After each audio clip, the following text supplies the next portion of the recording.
Comenzamos entonces con la primera presentación que estará a cargo del expositor, el doctor Andrés Faral. Andrés es actuario, magíster en estadística matemática y doctor de la UBA.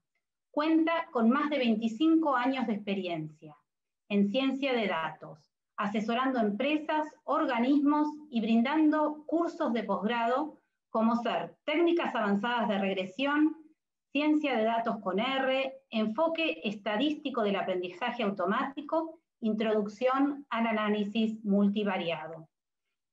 El tema que va a presentar Andrés hoy es modelos predictivos versus modelos explicativos. La presentación tiene como objetivo caracterizar los dos enfoques, entender sus diferencias y revisar las herramientas que se encuentran disponibles para aplicar ambos modelados. Los dejo entonces con Andrés. Bueno, Adriana, gracias por la presentación.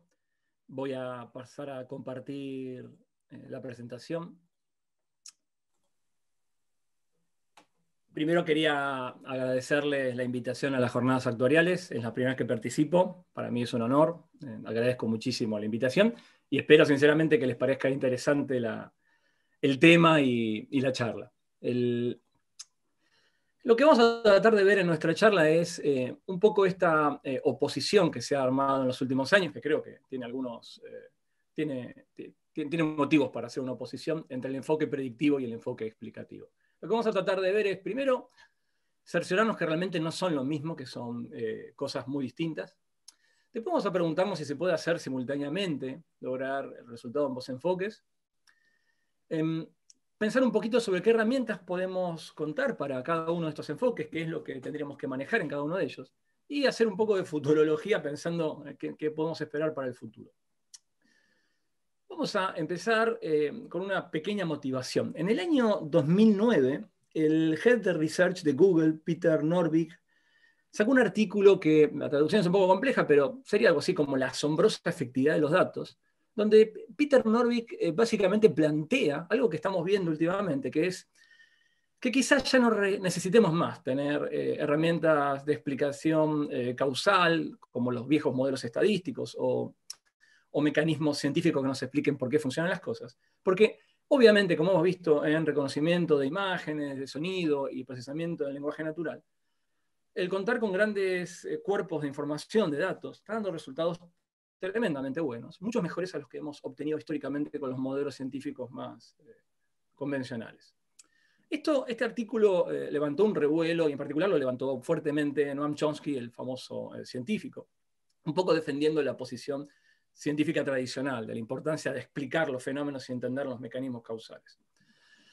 Este tipo de discusiones que se está armando muy fuerte de hace 10 años, la podemos ver también refrendada si uno mira, por ejemplo, un análisis muy básico de Google Trends. Si uno busca Machine Learning y lo compara con Statistical Models, con modelado estadístico, uno puede ver lo que se ve en este gráfico, donde vemos que en los últimos 5 años claramente Machine Learning, en términos de importancia de búsqueda, está ganando terreno contra el modelado estadístico más tradicional. Vamos a tratar de pensar un poquitito, primero, caracterizar estos dos enfoques, que es lo típico del enfoque predictivo del Machine Learning, y después pensar un poco en el modelo explicativo. El ejemplo paradigmático para mí del modelo predictivo es pensar en un método de reconocimiento automático de imágenes, que en general se hace mediante redes neuronales multicapa o redes neuronales convolucionales. Son muy efectivas, muchas veces funcionan como una caja negra, pero tienen esta capacidad de, utilizando sistemas complejos analíticos, poder dar resultados muy buenos desde el punto de vista predictivo. Creo que todos hemos escuchado ya hablar de esto, o los manejamos, o conocemos sus maravillosos resultados. Del otro lado, tenemos los enfoques más tradicionales, explicativos. Por ejemplo, en la ciencia actuarial es muy común utilizar modelos de riesgo basados en Generalized Linear Models, modelos lineales generalizados. Muy típico es modelar la frecuencia de siniestros mediante un modelo Poisson, controlando por exposición y controlando por un conjunto de variables que después nos pueden dar no solamente una cierta capacidad predictiva, sino entender, por ejemplo, la cantidad de siniestros, cómo depende de alguna variable, cómo depende del género, del valor del vehículo, cómo depende de la antigüedad del vehículo. Esos son dos ejemplos muy paradigmáticos el primero, predictivo, este segundo explicativo. Pero vamos a meternos un poquitito en lo que va a ser para mí la idea conceptual con la que tenemos, el criterio con el que tenemos que pensar estos dos enfoques y caracterizarlos y tratar de entender sus diferencias. Uno de los resultados más importantes del data science y de la estadística es el trade-off sesgo-varianza, esta relación de compromiso que hay entre generar modelos que pueden ser muy estables, pero tener mucho sesgo. La forma intuitiva de pensarlo es, yo quiero aproximar esta curva negra que está acá graficada, que obviamente no la conozco, y ajusto modelos muy sencillos como modelos lineales, que son todos muy estables cuando las muestras cambian, pero pifian, erran sistemáticamente. Y son las que se quedan por debajo, son las que se quedan por arriba. Esto es un modelo típico, un modelo lineal muy sencillo, que tiene gran sesgo, pero muy pequeña varianza. Y por supuesto me produce, si el modelo es demasiado simple, me produce un error, en este eje tenemos el error cuadrático medio, muy grande. En el caso opuesto, si usamos modelos muy flexibles, como polinomios de grado muy alto, tenemos la capacidad de reducir el sesgo, hasta casi eliminarlo. El problema que tienen estos modelos es que muchas veces se convierten en muy inestables. Por supuesto que habrá una combinación óptima entre sesgo y varianza, que es la ideal.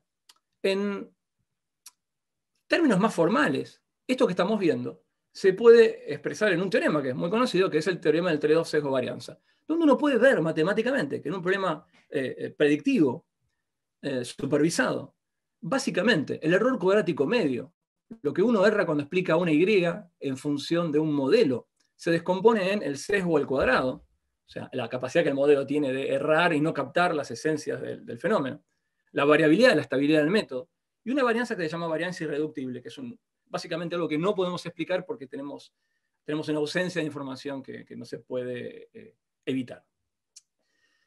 En este trade-off sesgo-varianza, que es un criterio tremendamente importante para pensar los modelos, siempre nos manejamos en este equilibrio complejo, donde si tomamos modelos muy complejos, aumentamos mucho la varianza y reducimos el sesgo.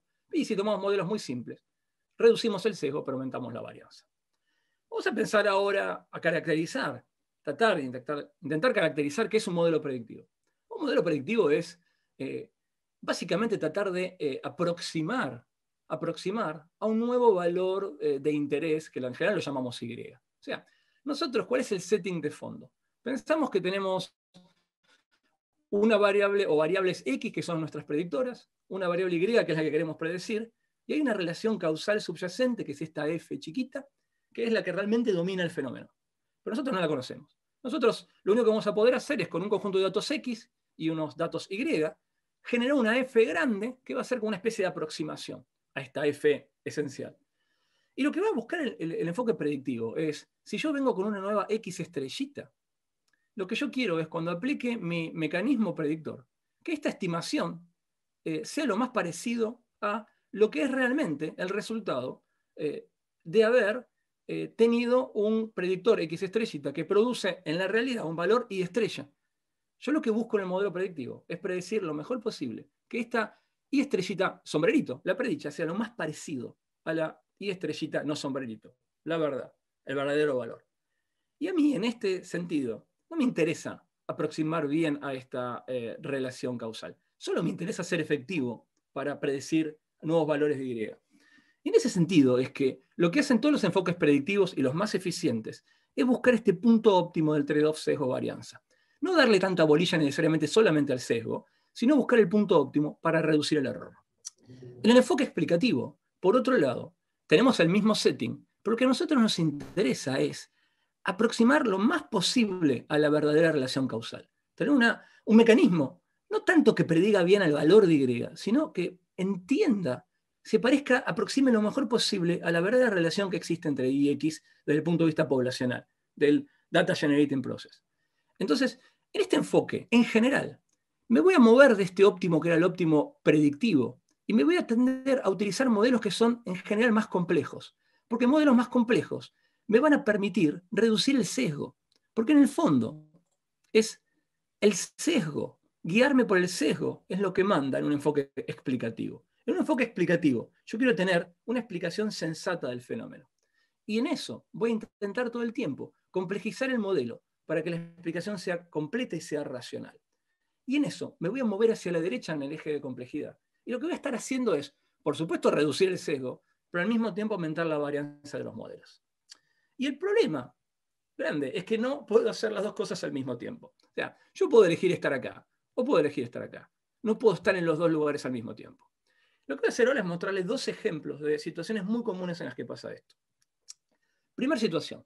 La primera situación está relacionada más que nada con cómo miro los datos. Supongamos por un segundo que yo quiero explicar Y y tengo estas 5 variables explicativas de X1 y X5 que me permiten explicar o predecir el fenómeno.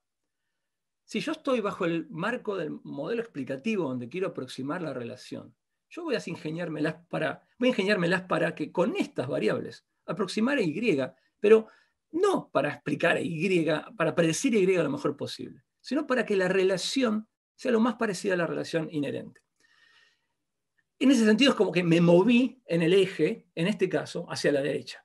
En cambio, si yo quiero predecir, como quiero aproximar el valor, no me importa si soy bueno prediciendo esta f, yo simplemente me voy a guiar para armar esta relación, que seguramente va a ser mucho más parecida entre el I predicho y el observado, exclusivamente para hacer una buena predicción de Y.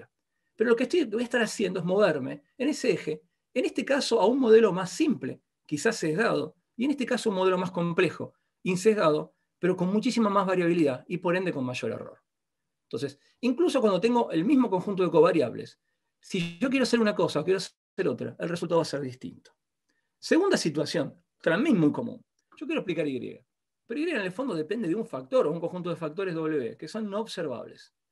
Sin embargo, este factor, el factor causal real, está muy relacionado con una covariable que es X, que está simplemente tibiamente asociado, no muy fuertemente asociado. Pero X sí pertenece al mismo mundo explicativo que Y. Y va a ser la primera variable que voy a tener a mano racionalmente para explicar Y. Y voy a tener un modelo explicativo entendible que me va a contentar, pero no va a ser bueno prediciendo. Por otro lado, este factor causal de Y, W, puede ser que correlacione muy bien con un gran conjunto de covariables que quizás no pertenezcan naturalmente al mismo fenómeno, al mismo negocio que pertenece a Y. Sin embargo, como tengo muchas de estas variables y entre ellas reconstruyen muy bien la asociación, reconstruyen muy bien a W, todo este conjunto de variables van a reconstruir muy bien la relación que tiene entre Y y W, por más que quizás no están causalmente relacionadas. Y lo que voy a tener es un modelo predictivo muy bueno, muy preciso, pero no me va a contentar y muchas veces va a ser erróneo desde el punto de vista explicativo. Son dos situaciones muy comunes donde nos ocurre que tenemos que elegir si queremos explicar o predecir.